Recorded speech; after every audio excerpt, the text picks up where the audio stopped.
All right, hello everyone. Today we're going to talk about the different uses of questioning strategies. So, a few objectives. We're going to look at the definition of recall, skills concept, strategic thinking, extended thinking, some examples of these. We're going to look at probing questions, a strategy for implementing formative and summative assessments, and then two digital tools that support higher order questioning skills. So, a few questioning strategies a teacher can use. We need to ask the right questions at the right time to the right people to transform our ordinary lesson into something inspiring. So, Bloom's critical thinking Q questions for analysis, evaluation, and synthesis levels. Q questions should be remembering, understanding, applying, analyzing, evaluating, and creating. Higher order thinking includes an action and a product.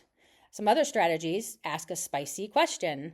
Everyone gets to ask, and wait time makes a difference.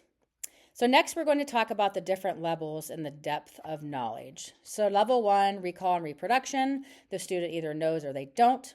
Level 2, the skill concept means mental processing beyond level 1. They can compare things such as people, place, or an object. They can explain the whys.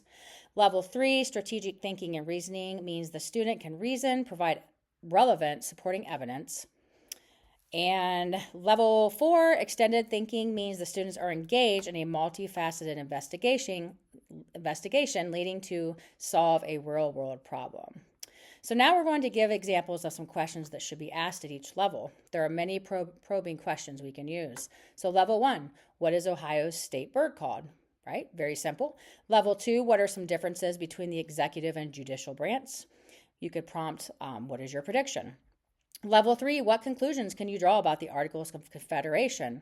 You could ask prompts like, what evidence can you find to support this? Level 4, can you propose an alternative solution to no right, no tax? You could ask a prompt like, how would you evaluate this? Some additional probing questions. Level 1, you could ask, what can you infer about it? What example can you provide? There's a few other ones here. Level 2, what facts are relevant to show? How would you organize to show? Level 3, what ideas justify this position? What is the theme, lessons learned? Do you agree with the actions? Do you not agree with the actions? So a few examples here of things you can use.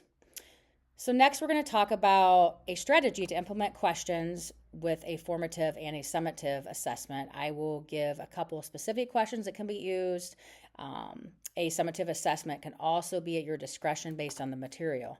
So the summative assessment strategy, a final exam multiple choice over a whole unit of American Revolution. So this is an example. You can give a multi-choice test for this material so it's easier for the students. It gives them ideas to process before answering the question. Formative assessment, think, pair, share. This is my absolute favorite. Includes an individual reflection, partnering, and whole class. So you can start with an open-ended question. Why do you think the American Revolution War happened? With a partner, what evidence supports your claim? And with a whole class, how does this connect to what we talked about yesterday? Really getting that mind working and get them thinking about that knowledge about what they learned. So lastly, the digital tools are necessary. Engagement's critical. We need to find the right tools to promote inquiry and critical thinking. So here's one you can use, Blooket. The kids absolutely love this, at least in my class, I know that they do. The teacher and the student can input material to create questions for the student to learn or study. It's a multiple choice format. Again, gets the student thinking. It's fun and engaging. The students can win coins and create characters if they answer correctly and buy books.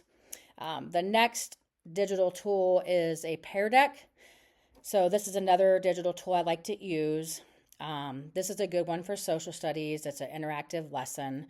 The teacher can use this as a quiz, prompt, open-ended question to promote critical thinking. It gives you immediate feedback. It can also be used as a formative assessment, and there are many uses with this tool. So these are just a few that I like to use in my class. There are many other ones we can talk about at the end.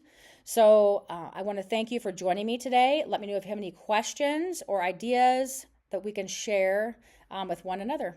Thanks for joining me today.